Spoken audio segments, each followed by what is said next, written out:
تو یہ دین سے دوری کا دور ہے میرے بھائی، اور ہمارے نوجوان بڑی تیزی سے دین سے دور ہو رہے ہیں۔ سوال یہ ہے کہ ایسا کیوں ہو رہا ہے؟ اس کے اسباب کیا ہیں؟ اس کے ریزنز کیا ہیں؟ کیوں ہمارا نوجوان دین سے دور ہو رہا ہے؟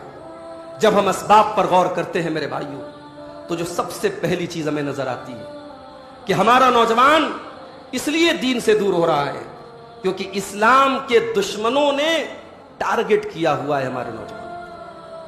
اسلام کے دشمنوں کو پتا ہے کہ مسلمانوں کو اگر برباد کرنا ہے اور ختم کرنا ہے، ان کے بوڑھوں سے ہمیں خطرہ نہیں ہے، ان کی نوجوان نسل سے ہمیں خطرہ ہے۔ بوڑھے تو گزار چکے اپنی زندگی، ان کی جو ینگ جنریشن ہے، ان کے جو یوتھ ہیں، ان کے جو نوجوان لڑکے ہیں، جو 20 سے 40 سال کا جو ان کا طبقہ ہے، ہمیں اسے برباد کرنا ہے، اسے لڑکیوں کے چکر میں ڈال دینا ہے، اسے نشے کی لعنت میں ڈال دینا ہے، اسے پورنوگرافی کے نشے میں ڈال دینا ہے، اسے موبائل کے ویڈیو گیمز کا نشہ پلا دینا ہے، اسے سوشل میڈیا کے ایڈکشن میں ڈال دینا ہے، اسے اسلام سے دور کرنے کے ہر راستے پہ ڈال دینا ہے میرے بھائی۔ اسلام کا دشمن، اسے پرابلم معاف کیجئے گا آپ کے نام سے نہیں ہے، اسے پرابلم آپ کی ٹوپی سے بھی نہیں ہے، اسے پرابلم آپ کے جبے سے بھی نہیں ہے، اسے پرابلم آپ کے دین اور آپ کے ایمان سے۔